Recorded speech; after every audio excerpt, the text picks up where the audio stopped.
ॐ श्री गणेशाय नमः। ॐ श्री सरस्वत्यै नमः।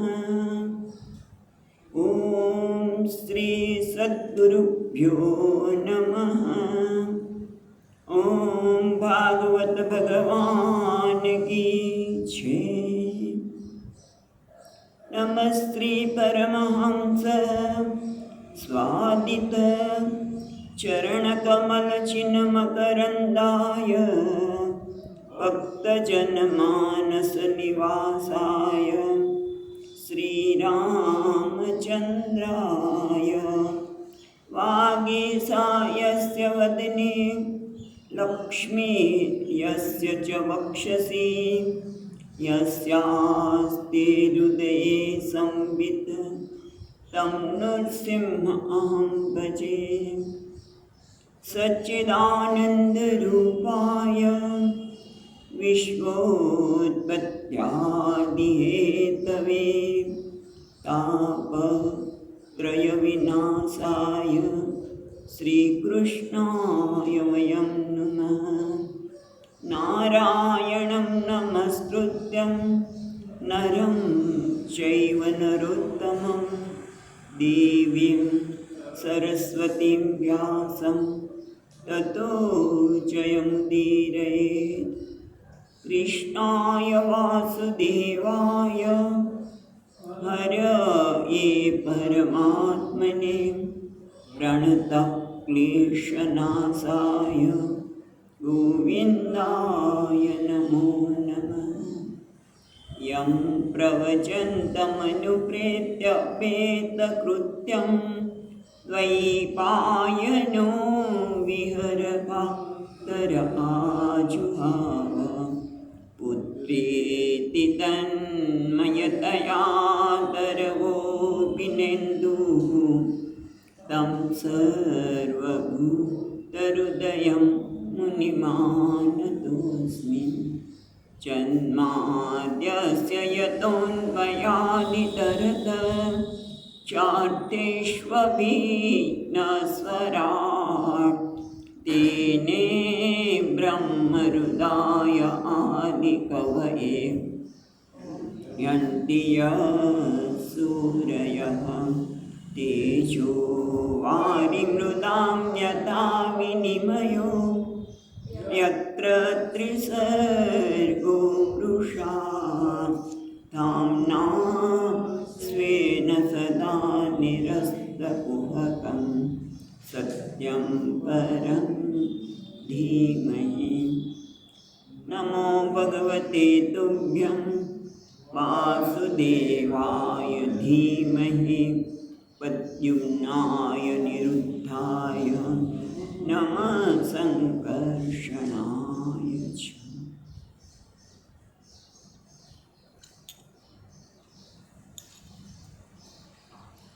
नमो श्री कृष्ण गोविंद हरे मुरारे हे नाथ नारायण वासुदेवा। कृष्ण गोविंद हरे मुरारे हे नाथ नारायण वासुदेवा। श्री कृष्ण गोविंद हरे मुरारे हे नाथ नारायण वासुदेवा। गोविंद हरे मुरारे हे नाथ नारायण वासुदेवा। हे नाथ नारायण वासुदेवा।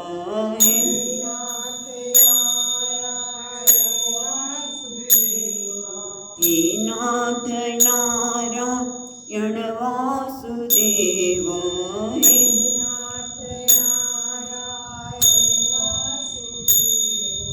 श्री कृष्ण गोविंद हरे मुरारे कृष्ण गोविंद हरे मुरारे हे नाथ नारायण वासुदेवा।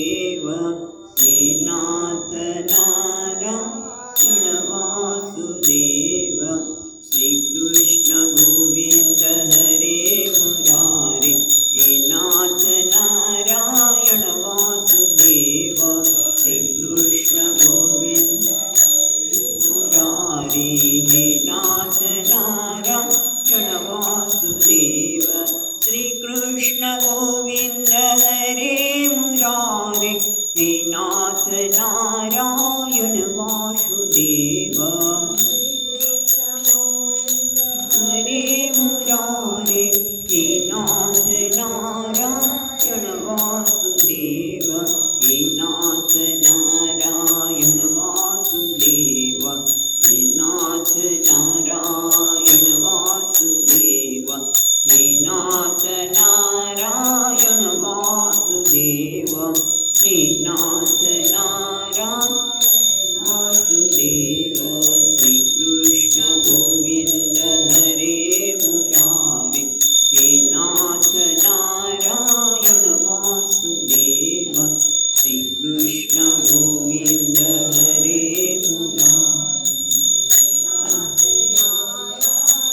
वासुदेव श्री कृष्ण गोविंद हरे मुरारे हे नाथ नारायण वासुदेव कृष्ण गोविंद हरे मुरारे हे नाथ नारायण वासुदेव श्री कृष्ण गोविंद हरे मुरारे हे नाथ नारायण वासुदेव कृष्ण गोविंद हरे मुरारे हे नाथ नारायण वासुदेव श्री कृष्ण गोविंद हरे मुरारे हे नाथ नारायण वासुदेव श्री कृष्ण गोविंद हरे मुरारे हे नाथ नारायण वासुदेव।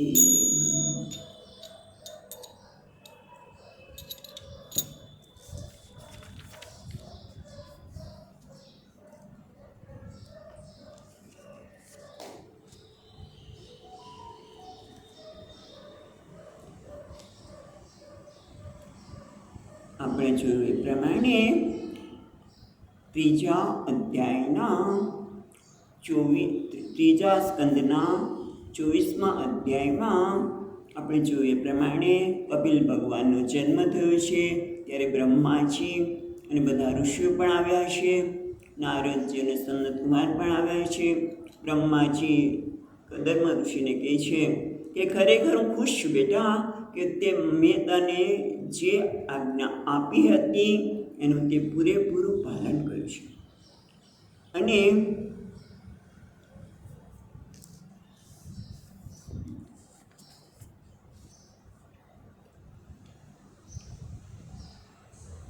એનાથી હું ખુશ છું. અને આ રીતે એમણે પણ કહ્યું કે તારી 9 દીકરીઓ છે, એના 9 ઋષિ આવ્યા છે, એને એની સ્વભાવ અને રુચિ પ્રમાણે એમને તેમની સાથે પરણાવી દે એટલે આ સૃષ્ટિનો વિસ્તાર થશે. અને આ સૃષ્ટિનો વિસ્તાર કરવા માટે જ મેં તને કહ્યું હતું અને એ કાર્ય તું સારી રીતે સંપન્ન કરી રહ્યો છે.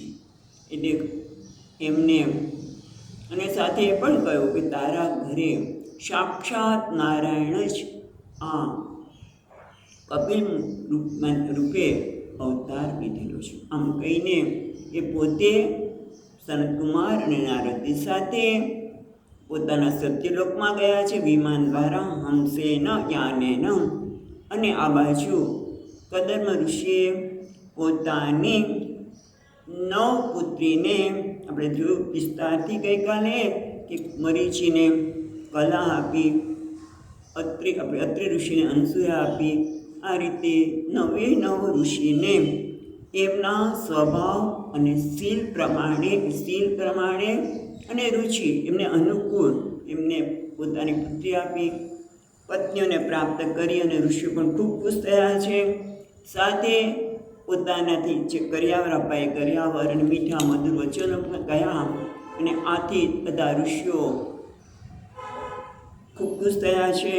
પોતાની પત્નીને લઈને કદર્મ મુનિનો આશીર્વાદ લઈને, આજ્ઞા લઈને પોતાના આશ્રમમાં ગયા છે. હવે આપણે 26 શ્લોક સુધી જોયું હતું કે 26મા શ્લોકમાં કહ્યું કે હવે કદર્મ મુનિ જાણે છે કે મારે ત્યાં ભગવાન જે દેવ શ્રેષ્ઠ છે, જે ત્રિયુગનો અર્થ આપણે જોયું હતું કે જે 3 યુગમાં અવતાર ધારણ કરે છે અને કળિયુગમાં ગુપ્ત રૂપે રહે છે, અથવા તો ભગવાનના જે 6 ઐશ્વર્ય છે એને 3 યુગ્મમાં વેચી દીધા. એવા 3 યુગ્મ ધરાવનાર ભગવાન પાસે એકાંતમાં જઈને પ્રણામ કરીને કહેવા લાગ્યા. શું કહ્યું હવે આપણે જોઈએ 27મા શ્લોકથી. અહો પાપચ્યમાનાનાં નિરયે સ્વૈરમંગળૈઃ કાલેન ભૂયસાનૂનં પ્રસીદતિહ દેવતાઃ. ભગવાને કહે છે અહો પાપચ્યમાનાનાં નિરયે સ્વૈઃ અમંગલૈઃ. સ્વૈરમંગલી છે ને, સ્વૈરમંગલૈઃ એમાં રકારા છે એ સંતિ થઈ છે એટલે સ્વૈઃ પોતાના અમંગલૈઃ, અમંગલ એટલે દુષ્કર્મ. અહો આશ્ચર્ય વ્યક્ત કરે છે કે પાપચ્યમાનાનાં એટલે પાપચ્યમાના એટલે વૃષમદયમાનાનાં ખૂબ જ કષ્ટને પામતા મનુષ્યો. તેના કારણે અમંગલૈઃ અને પાછા કહેવાય નિરયે એટલે નરક તુલ્ય અનુભવ કરતા, નિરય એટલે તો નરક તુલ્ય થાય, પણ એક બીજો અર્થ અહીંયા ટીકાકારે સંસારમાં પોતાના અમંગલૈઃ સ્વૈઃ અમંગલૈઃ પોતાના દુષ્કર્મને લીધે નરક તુલ્ય જીવન, અહીંયા કષ્ટદાયક જીવન એ જીવી રહ્યા છે. ખૂબ જ કષ્ટ પામતા સંસારમાં પોતાના જ કર્મ કહેવાય દુષ્કર્મને લીધે પોતાના પાપથી સંસારમાં ખૂબ જ પીડાતા મનુષ્યો ઉપર સાચે જ કાલેન ભૂયસાં પાપના કર્મથી પીડાયેલા મનુષ્યો માટે કાલનું એટલે સાચે જ ખરેખર કાલેન ભૂયસા પ્રસિદ્ધંતિહ દેવતાઃ. એટલે કાલેન ભૂયસા એટલે ભૂયસા કાલેન બહુ કાળ, લાંબા કાળ સુધી યોગ ધ્યાન વગેરે કરવાના કારણે દેવતા પ્રસન્ન થાય છે. એમને તો દેવતા પ્રસન્ન થતા નથી. લાંબા કાળના યોગ અને ધ્યાન ને કારણે દેવતા પ્રસન્ન થાય છે. એમને તો દેવતા પ્રસન્ન થતા નથી. એટલે મોટા ભાગના લોકો તો આ પાપ કર્મના લીધે પીડાઈ રહ્યા છે. તો તમે કેવી રીતે કહો છો કે લાંબા કાળના પેલાથી પ્રસન્ન થાય છે? તો કે છે 28મા શ્લોકમાં બહુજન્મ વિપક્વેન સમ્યક યોગ સમાધિના દૃષ્ટુમ યતન્તે યતયઃ શૂન્યાગારે સુયત્કદમ. અને કહે છે મારો જ અનુભવ છે. બહુ જન્મેશું એટલે અનેક જન્મમાં, એક જન્મ નહીં અનેક જન્મના પરિણામે બહુ જન્મ વિપક્વેન એટલે સારી રીતે પકાયેલા, એટલે સારી રીતે સિદ્ધ થયેલા બહુ જન્મમાં યોગ સમ્યક યોગ સમાધિના. સમ્યક યોગને કહે છે ભક્તિ યોગ, અને સમાધિ એટલે ચિત્તની એકાગ્રતા.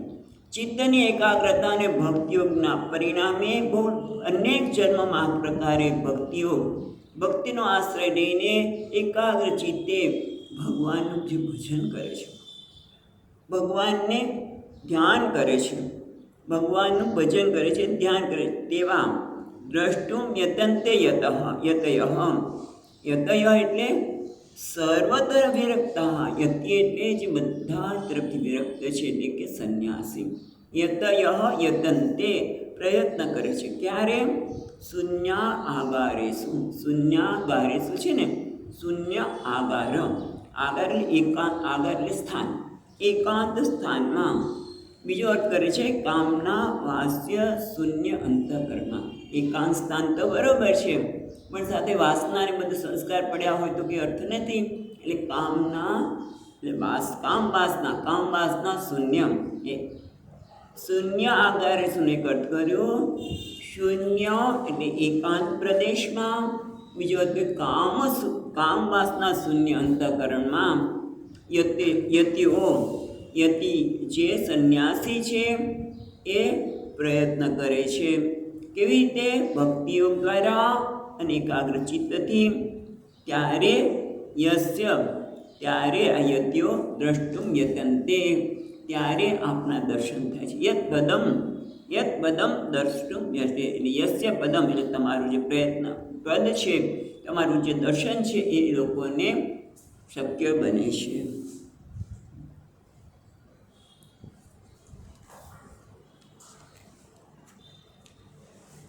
એટલે સંન્યાસીઓ અનેક જન્મ વડે પરિપક્વ થયેલા ભક્તિયોગ અને ચિત્તની એકાગ્રતાથી એકાંત સ્થાનમાં કામ વાસના શૂન્ય અંતઃકરણમાં આપના દર્શન કરવા માટે યત્ન કરે છે. દ્રષ્ટુમ યત્ન કરે છે, દર્શન થાય છે એવું નહીં. યત પદમ એટલે આપના ચરણોનું આપના દર્શન માટે પ્રયત્ન કરે છે. અને છતાં ક્યારે દર્શન થશે ખબર નથી. પણ આજે મારા તો ભાગ્ય ઉઘડી ગયા કે તમે મારે ત્યાં આવ્યા. એટલે એ વસ્તુ કહેતા આગળ કહે છે 29મા શ્લોક સ એવ ભગવાન નદ્ય હેલનમ ન ગણ્યનઃ ગૃહેષુ જાતો ગ્રામિણ્યામ યસ્વાનામ પક્ષપોષણઃ.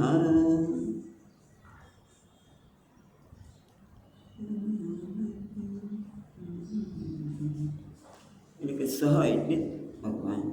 સ એવ ભગવાન અદ્ય એટલે આ છે. હેલનમ એટલે લોકકૃત અવજ્ઞારૂપ લાઘો, એટલે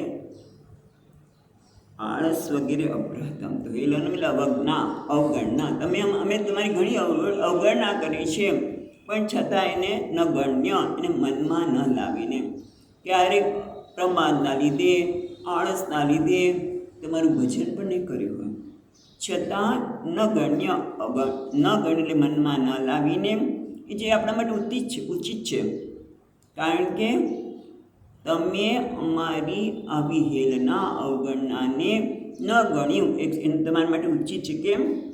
સ્વાનામ છેલ્લો ચરણ સ્વાનામ પક્ષપોષણમ. સ્વાનામ એટલે પોતાના ભક્તોના પક્ષને પુષ્ટ કરો છો, એવા તમે ભગવાન છો. ભગવાન તમે કેવા છો કે ભક્તને હેલનમ અવગણનાને ન ગણીને પણ તમે આજે સ એવ ભગવાન અદ્ય ગૃહેષુ જાતો ગ્રામિણ્યામ યહ. એટલે ભગવાન આવા છે કે ભક્તના કદાચ અવહેલના થઈ હોય તો એને ગણકાર્યા વગર ગ્રામ્યાણામ, જો ગ્રામ્યાણામ એટલે શું? ગામડામાં રહેતા, ગામડામાં રહેતા તો કે ના.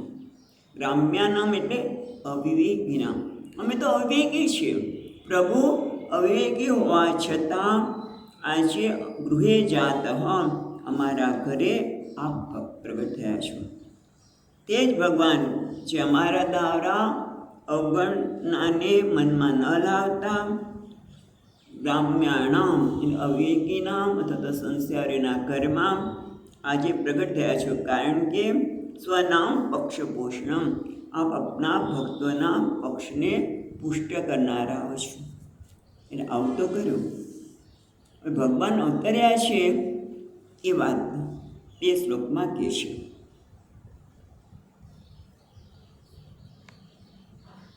30મો શ્લોક સ્વીય વાક્યમૃતમ કર્તુમ અવતીર્ણોऽસि મે ગૃહે ચિકિત્સુર ભગવાન નાનમ ભક્તાનામ માનવર્ધનમ.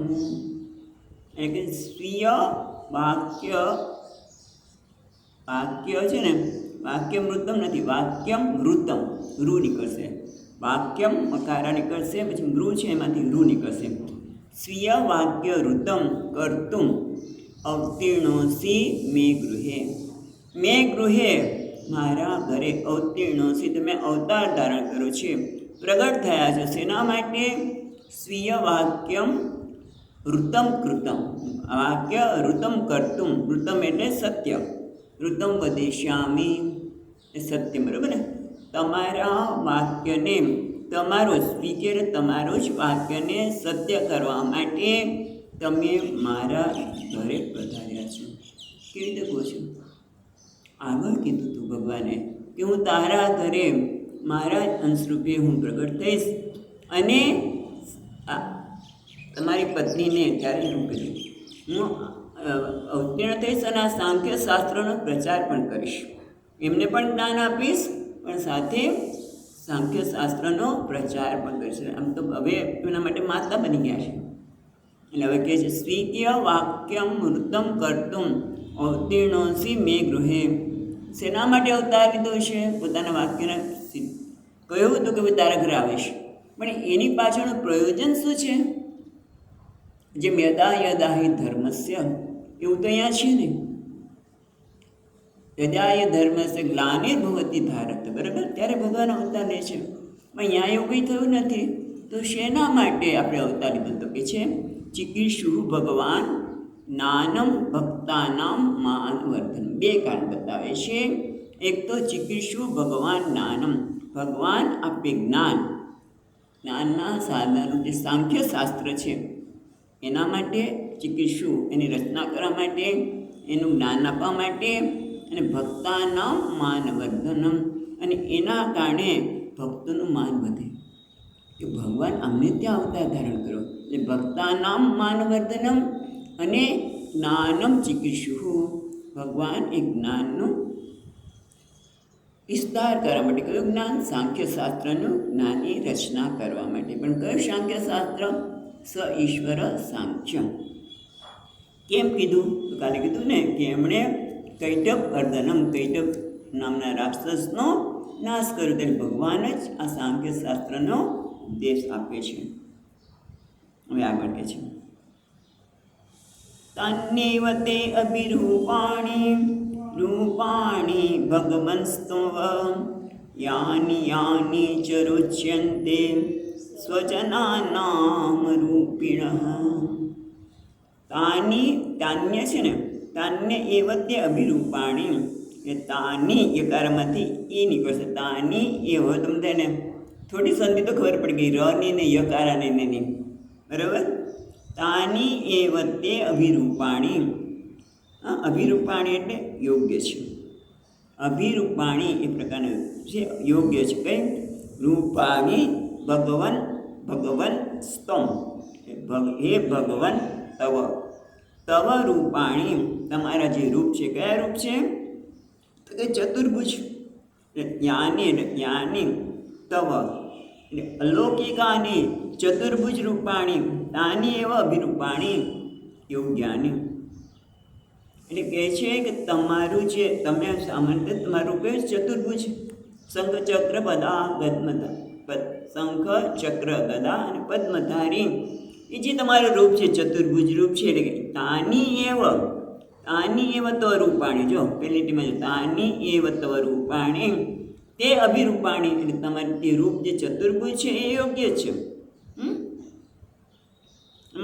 એમાં કશું વાંધો નથી. પણ યાની યાની ચ રોચન્તે સ્વજના નામ અરૂપિણ, નામ પછી અનિકર્ષ, અરૂપિણ. અરૂપિણ એટલે પ્રાકૃત રૂપ રહિત. આમ દેખાવ છો પ્રાકૃત, પણ પ્રાકૃત રૂપ રહિત. જે છે તમારા સ્વજના નામ એટલે તમારા ભક્તોને ગમે છે. રોચન્તે એટલે ભક્તને રુચિકર લાગે છે, એવા ગમે છે એ રૂપ પણ તમે ધારણ કરો છો. એમાં પણ તમારી હિન્નતા નથી, તમારી ઉણપ નથી, તમે કંઈ એમાં ગુમાવતા નથી. કહેવાય છે તમારું ચતુર્ભુજ રૂપ જ ખરેખર યોગ્ય છે, છતાં પણ પોતાના ભક્તો માટે અરૂપિણ, મહત્તમ છે અરૂપિણ એટલે પ્રાકૃત, પ્રાકૃત પ્રાકૃત રૂપ રહિત. એવા આપના જે રૂપ છે એ પણ ભક્તો માટે, ભક્તોને ગમે છે માટે જ લ્યો છો. અને અત્યારે તમે એ જ લીધું છે. અચ્છા, હવે આટલું ગયા પછી એ ભગવાનને પોતાનું નિવેદન કરે છે.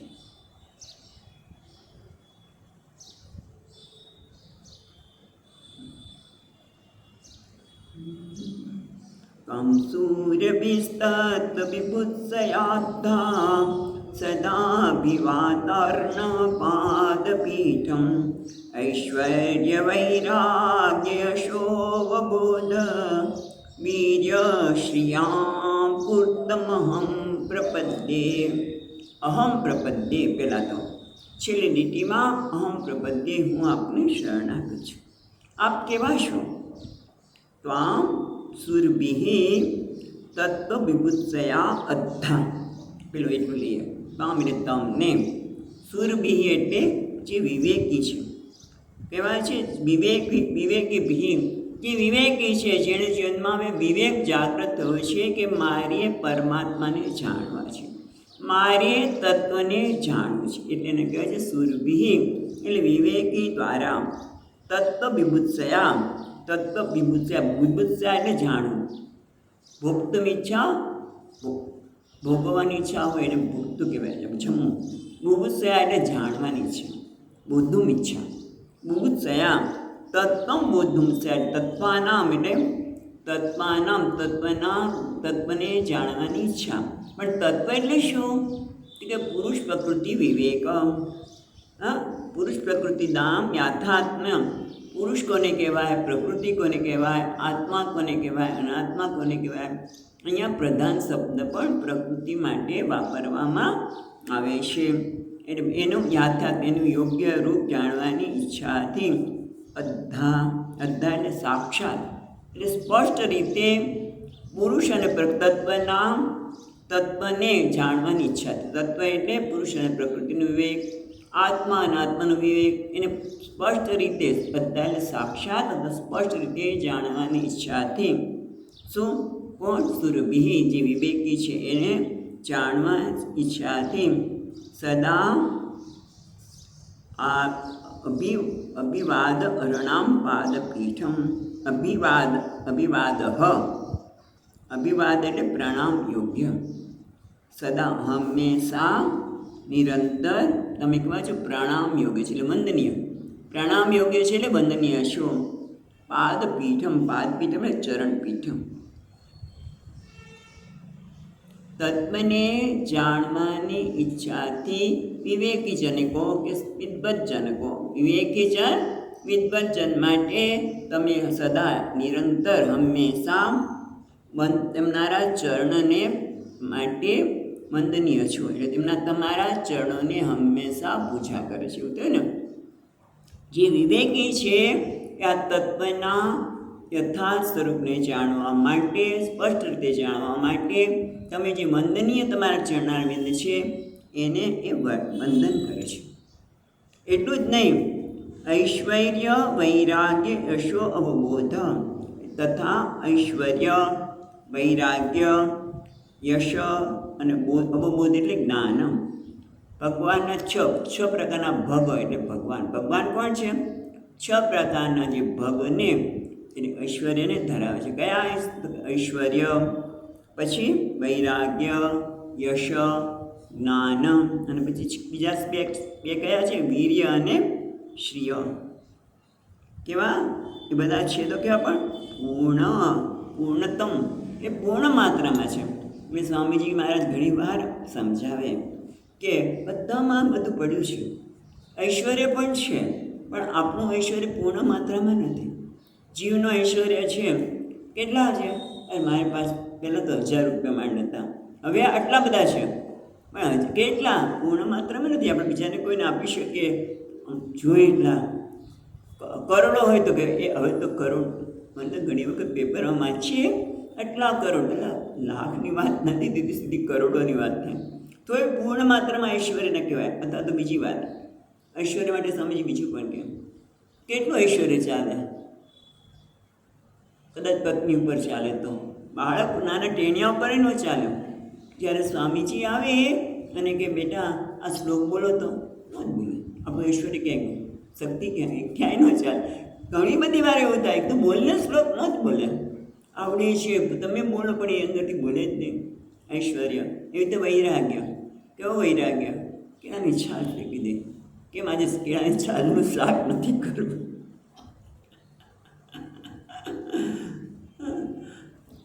એટલું આપણો વૈરાગ્ય. કેટલું છોડવું હોય આપણે એવું લાગે. એટલે પૂર્ણ માત્રામાં નથી, અહીંયા છે પૂર્ણતમ. પૂર્ણતમ એટલે પૂર્ણ માત્રામાં. તે પૂર્ણ એવા આપ કેવા છો? આ 6 પ્રકારના ઐશ્વર્યથી પૂર્ણ છો. આપણા ચરણો વંદનીય છે. કોના માટે? જે વિવેકી જન છે, જે વિદ્વત જન છે, જે તત્વને જાણવું છે એવા આપના શરણમ પ્રપદ્યે મેં અહમ પ્રપદ્યે હું તમારા શરણે આવ્યો છું. હવે આગળ કહે છે ઐશ્વર્ય વગેરેને આગળ વધારે વિસ્તાર કરતા કહે છે પર્યમ પ્રધાનમ પુરુષમ મહાંતમ કાલમ કવિમ ત્રિવૃતમ લોકપાલમ આત્માનુભૂત્યા અનુગત પ્રપંચમ સ્વચ્છંદ શક્તિમ કપિલમ પ્રપદ્યે. કપિલમ પ્રપદ્યે કેવા કપિલજીને? તો કે છે સ્વચ્છંદ શક્તિ. સ્વચ્છંદ એટલે સ્વચ્છંદતા ને, સ્વચ્છંદ એટલે સ્વાધીન શક્તિ. જે શક્તિ તમારે સ્વાધીન છે, તમારી અધીન છે. કયા પ્રકારની શક્તિ છે? જે તમારે અધીન છે એને હું એવા કપિલજીને હું પ્રણામ કરું છું. કયા પ્રકારની શક્તિ ધરાવે છે? સ્વાધીન શક્તિ. તો કે છે પરમમ.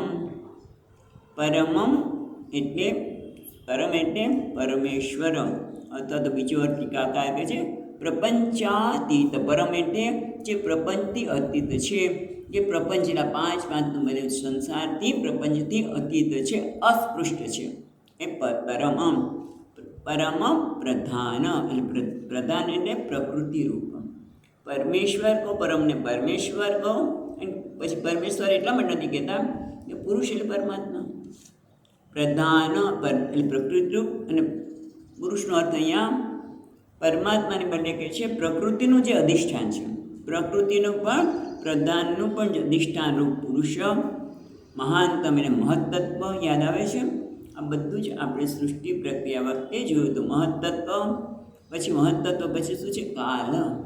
કાલ એટલે કાળ ભગવાન. શું?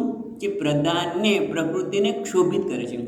સત્વ રજસ તમો ગુણ જે સામ્ય અવસ્થામાં છે એ જ્યારે ક્ષોભિત થાય એટલે એમાં વિકાર આવે ત્યારે આ સૃષ્ટિનું સર્જન થાય. એટલે કે છે કાલમ. પછી કવિમ એટલે સર્વજ્ઞ, અને ત્રિવૃતમ. ત્રિવૃતમ એટલે ત્રયાણામ. ત્રિવૃત વૃત એટલે વીંટાળેલું. સત્વ રજસ તમસ તેભ્યામ વૃત યસ્મિન તમ અહંકાર. જો પહેલાં શું? મહત્તત્વ પ્રકૃતિ, પ્રકૃતિનું અધિષ્ઠાન પુરુષ, મહત્તત્વ કાલ એટલે જે ક્ષોભ કરે છે. હવે કવિ પછી લો તો તીવ્રતમ એટલે કે આમ તો અર્થ થાય છે અહંકાર રૂપ. પણ અહંકાર એટલે કે સત્વ રજસ અને તમો ગુણથી જે જોડાયેલું છે તે એ અહંકાર. અને પછી લોકપાલમ. લોકપાલ ઇન્દ્ર વગેરે જે લોકપાલ છે પણ તમે જ છો. અને આપણે કવિ પણ તમે છો, સર્વજ્ઞ છો. કાળરૂપ પણ તમે છો. કાળને જે ક્ષોભિત કરે છે પ્રધાનને, એ પ્રધાનનું અધિષ્ઠાન પુરુષ, અને પરમ એટલે પરમેશ્વર જે પ્રપંચથી અતીત છે તે. એટલું જ નહીં, આત્મ અનુભૂત્યા અનુગતમ પ્રપંચમ. આત્મ અનુભૂત્યા. આત્મ અનુભૂત્યા. અનુભૂત્યા એટલે અનુભવ શક્તિ. આત્મા એટલે અહીંયા ચૈતન્ય શક્તિ કે જોઈએ. આત્માનુભૂત્યા એટલે ચેતન શક્ત્યા. ચેતનની શક્તિથી અનુગતમ એટલે લીનમ. લીનમ અનુગતમ એટલે લીનમ. આત્માનુભૂત્યા આત્માની અનુભૂતિ એટલે આત્મા કહેવાય ચૈતન્ય શક્તિ. એટલે ચૈતન્ય સદ્ગોત બરાબર અસ્થિ તો છે જ, પણ જે ચૈતન્યમાં બધું આવી ગયું. ચૈતન્ય શક્તિના અનુભવથી અનુભવના લીધે ચૈતન્ય શક્તિને લીધે શું થાય છે? અનુગતમ પ્રપંચમ. ચૈતન્ય શક્તિથી પ્રપંચ છે એ લીન થઈ ગયું છે. ચૈતન્ય શક્તિમાં જે પ્રપંચ લીન થઈ ગયું છે એવી આપણી સ્વચ્છંદ શક્તિ છે. આ બધી શક્તિ તમને અધીન છે. તમે જ પરમેશ્વર છો, પ્રધાન પુરુષ, મહાન, કાળ, તીવ્ર અહંકાર, કવિ એટલે સર્વજ્ઞ, લોકપાલ રૂપે પણ આ બધો જ પ્રપંચ તમારા ચૈતન્ય શક્તિમાં લીન થયો છે. એવી સ્વચ્છંદ શક્તિ ધરાવનાર કપિલ મુનિને હું શરણે જાઉં છું. હવે કપિલ મહારાજનો અર્થ અહીંયા એક ટીકાકારે કરે છે વિજય ટીકામાં કે સ્વેચ્છા અનુસાર જગતની સૃષ્ટિ વગેરે શક્તિથી યુક્ત સ્વચ્છંદ છે ને, સ્વચ્છંદનો અર્થ કર્યો સ્વેચ્છાયુક્ત, પોતાની ઈચ્છા અનુસાર જગતની સૃષ્ટિ વગેરે શક્તિથી યુક્ત. કપિલ તો એનો છે કપિલ એટલે કંપીમ એવું કહ્યું. કમ એટલે કમાંથી મીંડું કર્યું અને પીમ એટલે કમ એટલે બ્રહ્મા તથા પીમ એટલે પિનાકિન એટલે પિનાકિન ધનુષ્યને ધારણ કરનાર રુદ્ર. એ બંને એટલે શું કહે છે? કપિલ એટલે બ્રહ્માનું તથા રુદ્રનું જે લાલન કરે છે એ કપિલ ભગવાન. એટલે બંનેનું લાલન કરનાર, બંનેને શક્તિ આપનાર એવા કપિલ ભગવાનના શરણે હું જાઉં છું. અચ્છા, આટલી પ્રાર્થના કરે, શરણાગતિ સ્વીકાર્યા પછી હવે કહે છું સંન્યાસી બનવા માગું છું, એટલે સંન્યાસની અનુજ્ઞા આપો. એટલે કે છે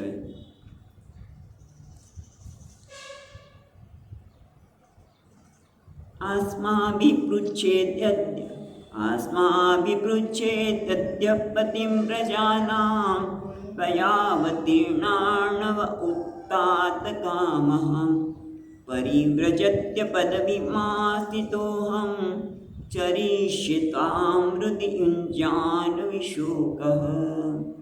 એટલે આસ્મા વિપૃચ્છેદ અદ્ય એટલે આ છે. પતિમ પ્રજાનામ, પેલા લે પ્રજાનામ પતિ એ લોકોના સ્વામી, બરાબર, એમને અદ્ય આજે આસ્મા અભિપૃચ્છેદ એને છૂટું પાડીએ તો આ સ્મ અભિપૃચ્છે. આ સ્મ એ ભૂતકાળ માટે આમ છે નિપાત, એટલે આ સ્મ આ સારી રીતે અભિપૃચ્છેદ અનુજ્ઞા માગું છું. કેમ?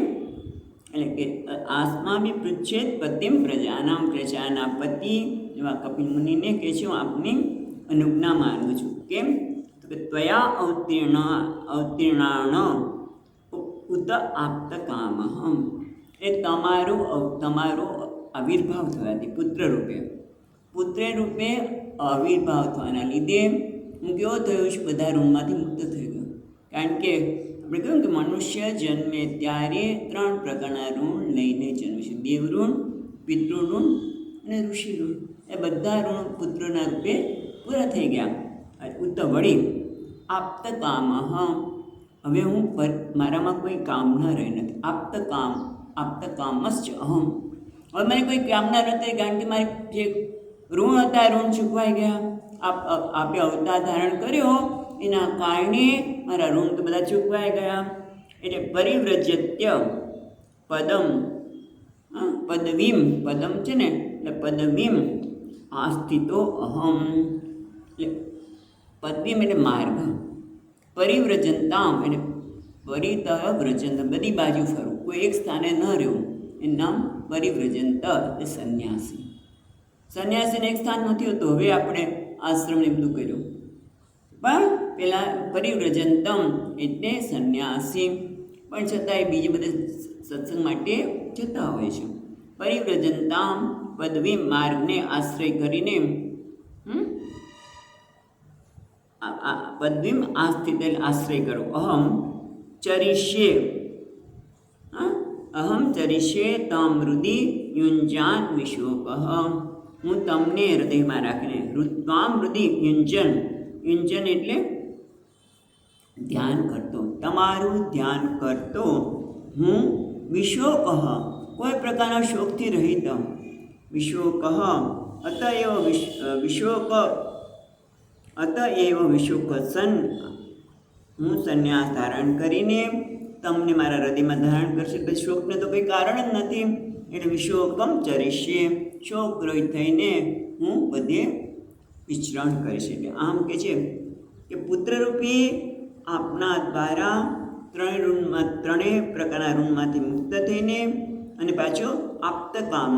આપ્તકામ એટલે પૂર્ણ કામ, પૂર્ણ મનોરથમ. હું તો એટલે વળી હું પૂર્ણ મનોરથ વાળો થયો, પૂર્ણ પરિપૂર્ણ કામના છે. હવે મને કોઈ કામના રહી નથી. માટે સંન્યાસ માર્ગનો આશ્રય કરીને વિશોક સન્ન, શોક રહિત થઈને કેમ હૃદયમાં આપનું સ્મરણ કરતો કરતો હું પ્રજાપતિ હવે આપની અનુજ્ઞા માગું છું. હવે હું સંન્યાસ લેવાની પ્રજાના પતિ આપની અનુજ્ઞા માગું છું. એટલે અહીંયા ટીકાકાર કહે છે તમને જ્ઞાનનો ઉપદેશ આપવા માટે તો અવતાર ધારક તમારા ઘરમાં અવતીર્ણ થયો છે, બરાબર? આથી તમે ઘરમાં નિવાસ કરો, હા, તો પણ મુક્તિ તો સુલભ છે. કારણ કે જ્ઞાન આપવાનું છું તમારા ઘરે, એટલે જ આવ્યો છું કે જ્ઞાન આપવા માટે. એટલે તમે ઘરમાં રહીને પણ મુક્ત રહી શકો, મુક્તિ સુલભ છે. અને જો અવશ્ય જવું જ હોય, એવો તમારો આગ્રહ હોય, તો મારું સ્મરણ કરતાં તમે જઈ શકો છો. એ બંને રીતે. હવે પછીના શ્લોકમાં આ પ્રકારનું ખ્યાલ રાખીને ભગવાન જવાબ આપે છે કે ભાઈ તમને જ્ઞાન તો મળવાનું જ છે, અને છતાં તમારો આગ્રહ જ હોય તો તમે જાઓ, એમાં પણ છૂટી છે. એટલે હવે ભગવાન જવાબ આપે છે 35મા શ્લોકમાં. શ્રી ભગવાન વાચ મયા પ્રોક્તમિ લોકસ્ય પ્રમાણમ સત્યલોકિકે અથા જનિમયા તુભ્યમ યદવોચ્યમૃતમ મુને. ભગવાન બોલ્યા, એટલે કપિલ ભગવાન બોલ્યા મુને, એટલે મુનિ, હે મુનિ, મયા પ્રોક્તમ હિ લોકસ્ય પ્રમાણમ સત્યલૌકિકે. સત્યલૌકિકે એટલે સત્યલૌકિકે, વૈદિક અને લૌકિક, વૈદિક અને લૌકિક કાર્યમાં, હા, વૈદિક અને લૌકિક કાર્યમાં લોકસ્ય પ્રમાણમ મયા પ્રોક્તમ. હે મુનિ, વૈદિક અને લૌકિક કાર્યમાં મારા દ્વારા જે કંઈ કહેવામાં આવ્યું છે સુધી પ્રમાણભૂત છે. એટલે મારા દ્વારા કહેવામાં આવ્યું છે, એટલે મારું કથન છે. એટલે લૌકિક અને વૈદિકમાં, એટલે સંન્યાસ એમણે જ કહ્યું છે માટે. એટલે કે છે મયા પ્રોક્તમ હિ લોકસ્ય, લોકોમાં મારા વડે જે કહેવામાં આવ્યું છે સુધી પ્રમાણ છે. શેના માટે? જે લૌકિક કાર્ય હોય એ, અને વૈદિક કાર્યો માટે મારા દ્વારા જે કહેવામાં આવ્યું છે કથન પ્રમાણ છે. પ્રમાણ એટલે જે બદલાય નહીં. જેમ આંખ કેમ કે આ લાલ રંગ છે, પછી તમે એને પીળો કહી શકો નહીં, બરાબર છે? એટલે પ્રમાણ કહેવાય એને. જેમ કાન એમનો કે ના ના ના આ પીળો છે, કારણ કે આંખ જ પ્રમાણ છે, રૂપ માટે કાન નથી. એમ આ ભગવાનના વાક્યો જ લૌકિક અને વૈદિક માટે પ્રમાણ છે. અને કે છે એટલા માટે કેમ પ્રમાણ કીધું? કારણ કે એમણે કહ્યું હતું મારું કથન લોકો માટે પ્રમાણ છે, કારણ કે હું તમારે ત્યાં પુત્ર થઈશ. અને પ્રમાણ સત્ય કર્યું ને એમણે, જે પ્રમાણ જે એમણે કહ્યું હતું એ પ્રમાણ એટલા માટે છે કે એમણે કહ્યું હતું કે તમારે ત્યાં પુત્ર રૂપે થઈશ, તો પુત્ર રૂપે આવ્યા. એટલે કે અથ, આથી, અથ એટલે અથ એવા, અથ એટલે અથ એવા, આથી અજની મયા તુભ્યમ યદ અવોચમ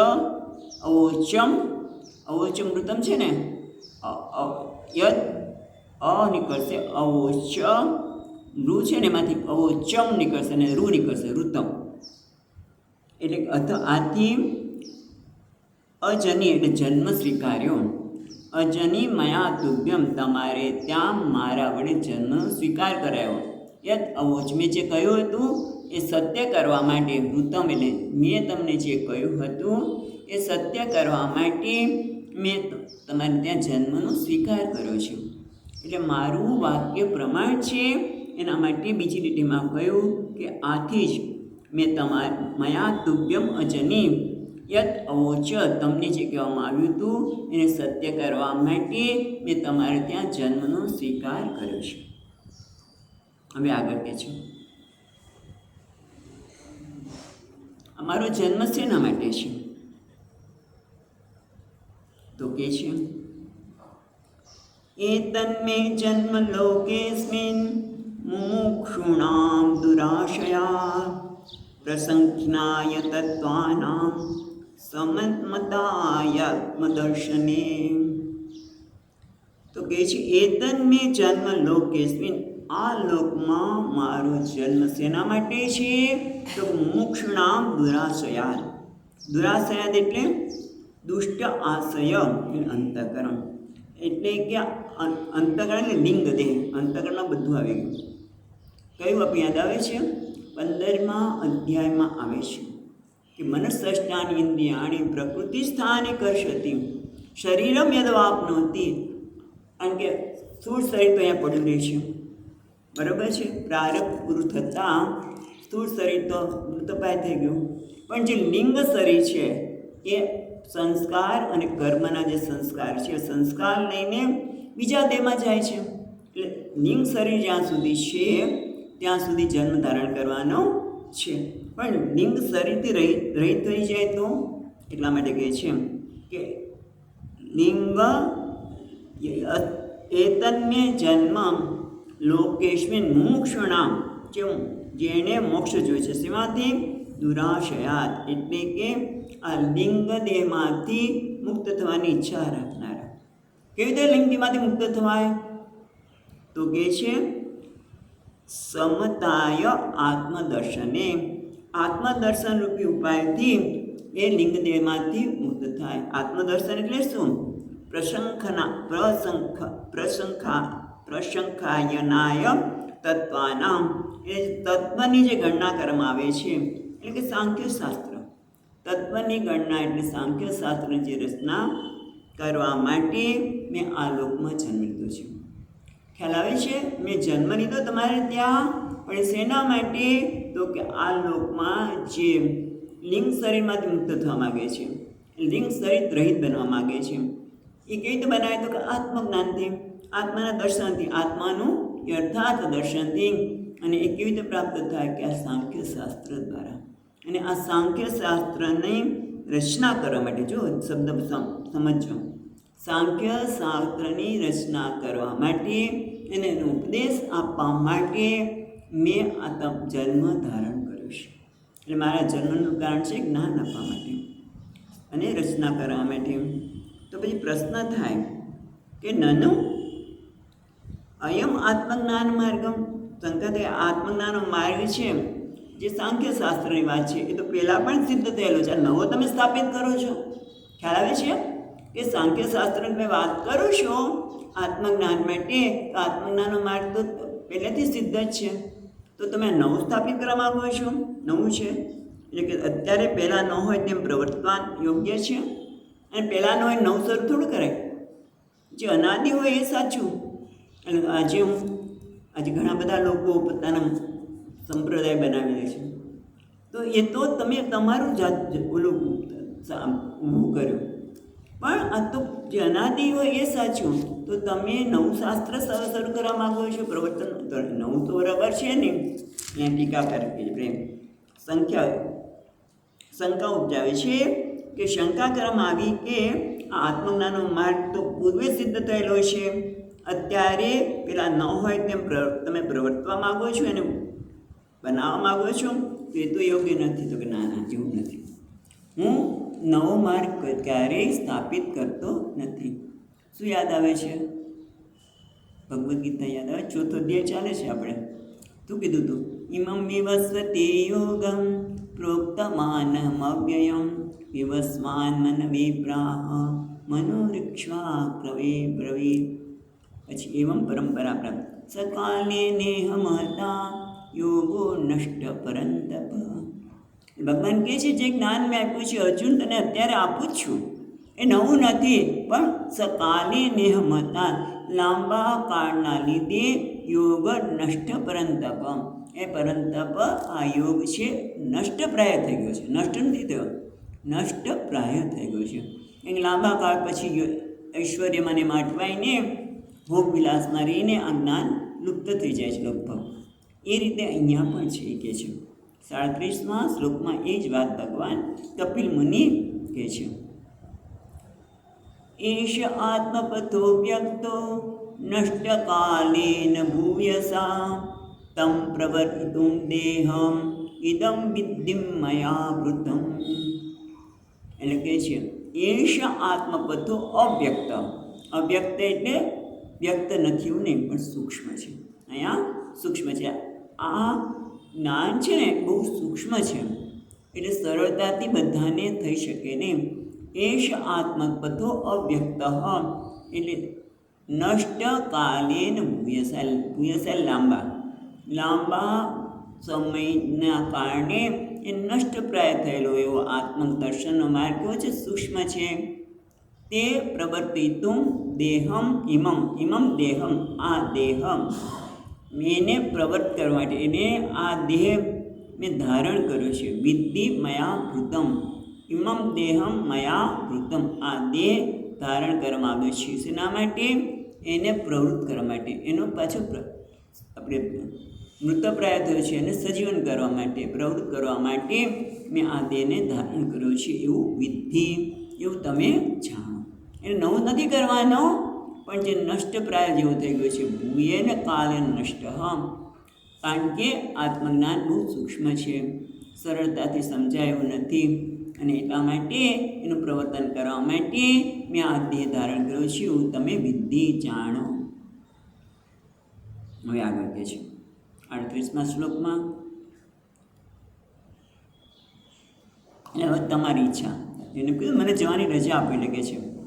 ગચ્છ કામમ મયા પૃષ્ટો મયે સંન્યસ્ત કર્મણા ચિત્વા સુદુર્જયં મૃત્યુમ અમૃતત્વાય મામ ભજ. કામમ ગચ્છ એટલે જાઓ. બરાબર? મયા પૃષ્ટ તમે મને પૂછ્યું ને કે હું જાઉં કે નહીં, તો ગચ્છ કામમ યથેચ્છમ, ઈચ્છા અનુસાર. મયા પૃષ્ઠ છે ને, આ પૃષ્ઠ અનુજ્ઞા પામેલા, એટલે ઈચ્છા અનુસાર મારી અનુજ્ઞા પામેલા. તમે મારી એમ કે તમને હું પરમિશન આપું છું, અનુજ્ઞા. તમે મારી અનુજ્ઞા પામેલા, તમે યથેચ્છ કામ એટલે ઈચ્છા અનુસાર વિચરો. બરાબર? મય સંન્યસ્ત કર્મણા, એટલે મને બધા કર્મો અર્પણ કરીને. કર્મ એટલે શું? સંન્યસ્ત એટલે સમર્પિત કરો. કર્મ એટલે અવિદ્યા, અજ્ઞાનને સમર્પિત કરી દો. બરાબર? ચિત્વા સુદુર્જયમ મૃત્યુમ, અને આના કારણે તમે જે દુર્જય, જેને મૃત્યુને જીતવું સરળ નથી, તે એને તમે જીતી શકશો. અમૃત તત્વાય મામ ભજસ્વ, અમૃત તત્વને પ્રાપ્ત કરવા માટે મારું ભજન કરો. હવે જરાક જોઈએ તો અહીંયા કહે છે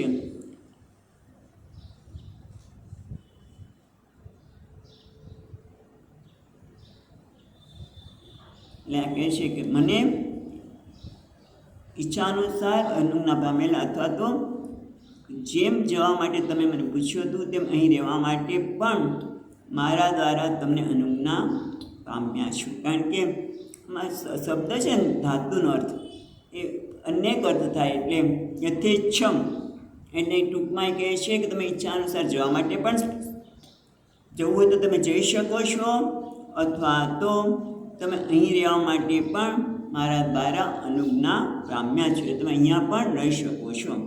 પણ મહત્ત્વની વસ્તુ શું છે? સંન્યસ્ત કર્માણામ, એટલે કર્મનો અર્થ અહીંયા કહે છે અવિદ્યા શબ્દેનમ. સંન્યસ્ત કર્મ એટલે અવિદ્યા. કેમ? કારણ કે ઈશાવાસ્ય ઉપનિષદમાં કીધું છે, યાદ છે? વિદ્યા મૃત્યુમ તીત્વા વિદ્યા અમૃતમ અશ્નુતે. અવિદ્યા મૃત્યુમ તીત્વા વિદ્યા અમૃતમ અશ્નુતે. અવિદ્યા એટલે ત્યાં કર્મ કર્યું છે. નિષ્કામ કર્મથી તું મૃત્યુને તરી જઈશ અને વિદ્યા અમૃતમ અશ્નુતે. વિદ્યા એટલે જ્ઞાનથી તો અમૃત તત્વની પ્રાપ્તિ કરીશ, મોક્ષને પ્રાપ્ત કરીશ. એટલા માટે અહીંયા કર્મનો અર્થ, કર્મના સંન્યાસ એટલે અજ્ઞાનને સમર્પિત કરી દો અને એના કારણે તમે મૃત્યુને જીતી છે ને છેવટે અમૃતત્વાયમ મામ ભજો. આ રીતે અર્થ કર્યો. બરાબર? મૃત્યુને જીતીને અમૃતત્વાયમ મામ ભજો, તમે મારું ભજન કરો. અચ્છા, પોતે શું છે ભગવાન એ હવે બતાવે છે 39મા શ્લોકમાં.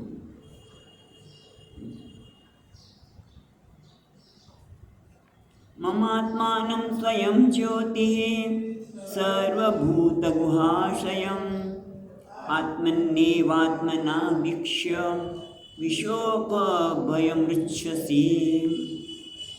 એટલે કે છે મામ આત્માનં સ્વયં જ્યોતિઃ સર્વભૂતગુહાશયં આત્મની એવ આત્મના વીક્ષ્ય વિશોકમ અભયમ.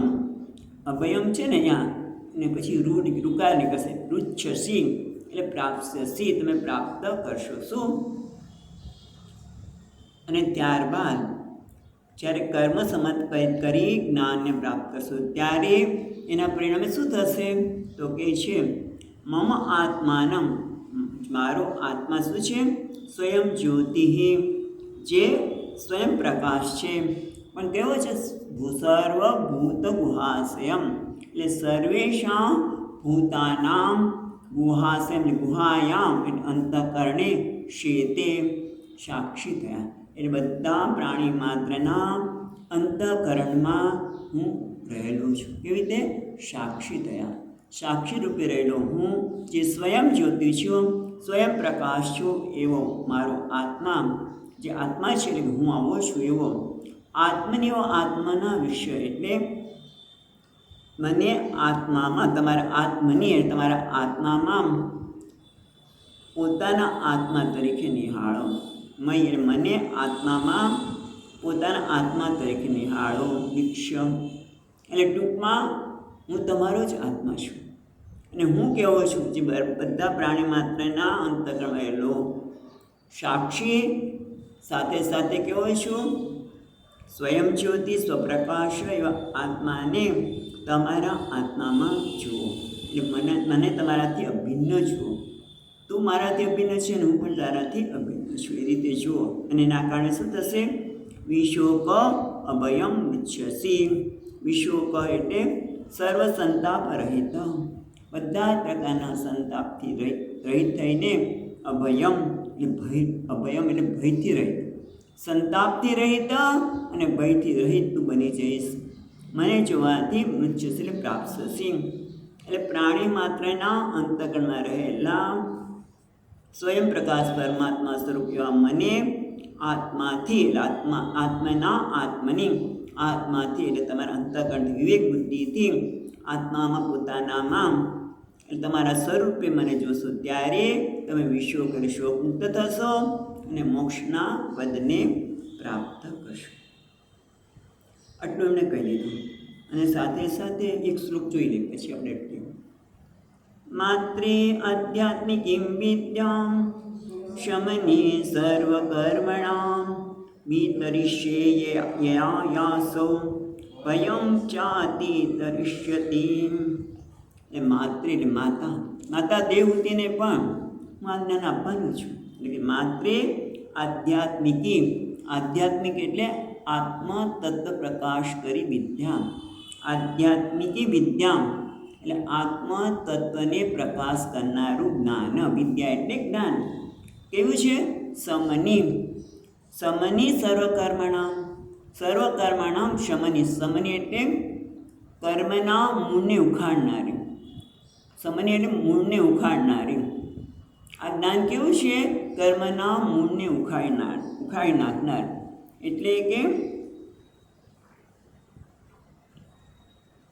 સમની મૂળ સહિત કર્મના જે મૂળ છે ને ઉખાડી નાખે. એટલે ટૂંકમાં કર્મના કારણે જે કર્મ ફળ ભોગવવું પડતું રહે જ નહીં. કર્મનું જે મૂળ છે અજ્ઞાન, કર્મનું મૂળ તો અજ્ઞાન જ છે ને. કેમ માણસ કર્મ કરે છે? અજ્ઞાનના લીધે. પોતાના સ્વરૂપનું જ્ઞાન છે માટે એ કર્મથી પૂર્ણ થવા માગે છે. પણ એ મૂળને જ આ વિદ્યા, આધ્યાત્મિકી વિદ્યા, આત્માને પ્રકાશ કરનારી વિદ્યા છે, જ્ઞાન છે, એ સર્વકર્મણામ સમની, મૂળને ઉખાડનારી છે. અને એના લીધે શું થશે? વિતરિષ્યતે વક્ષ્યામિ, હું એક જ્ઞાન એમને કહીશ. મારી માને આ જ્ઞાન છે, આત્માના તત્વને પ્રકાશ કરનારું જે જ્ઞાન છે, જે બધા કર્મના મૂળને ઉખાડનારી છે, એ હું એમને કહીશ. એના કારણે શું છે? યયા અસૌ ભયમ ચ અતિતરિષ્યતિ. અને એના કારણે, આ વિદ્યાના કારણે, યયા ચ એટલે આના કારણે, યા ચ વિદ્યા અસૌ, અસૌ એટલે આ એટલે સંસાર, અસૌ ભયમ એટલે આ સંસારનો ભય. યયા એટલે જેના વડે, એટલે વિદ્યા જ્ઞાન વડે, ચ અસૌ, અસૌ એટલે આ ભયમ એટલે સંસારના ભયને, ચ અતિતરિષ્યતિ એને તરી જશે. અને ચકારથી શું? અભયમ પ્રાપ્સ્યસી. ચકાનો અર્થ અહીંયા ટીકાકર છે, અભયમ પ્રાપ્સ્યસી. એટલે ટૂંકમાં માતા દેવહૂતિને સર્વકર્મનો નાશ કરનાર, કર્મના મૂળને ઉખાડનારી, આત્મજ્ઞાનને પ્રકાશ કરનારી વિદ્યાનો ઉપદેશ આપીશ. એના લીધે એને સંસારનો ભયમાંથી મુક્ત થશે, તરી જશે અને પરમાત્માને પ્રાપ્ત કરશે. ચાલો આપણે અટકીએ.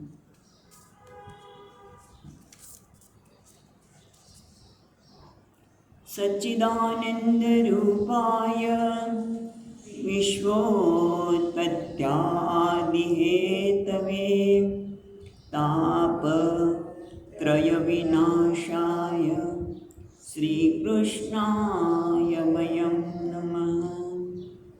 યં પ્રવચन्तમનુપેત્ય અપેતકૃત્યં કૈપાયનો વિહરતા તર આજુહાવ. પુત્રેતિ તન્મયતયા તરવો વિનેન્દુઃ तं સર્વભૂતહૃદયં મુનિમાનતોऽસ્મि. ઓમ શાંતિ શાંતિ શાંતિ. હરિ ઓમ. શ્રી ગુરુભ્યો નમઃ.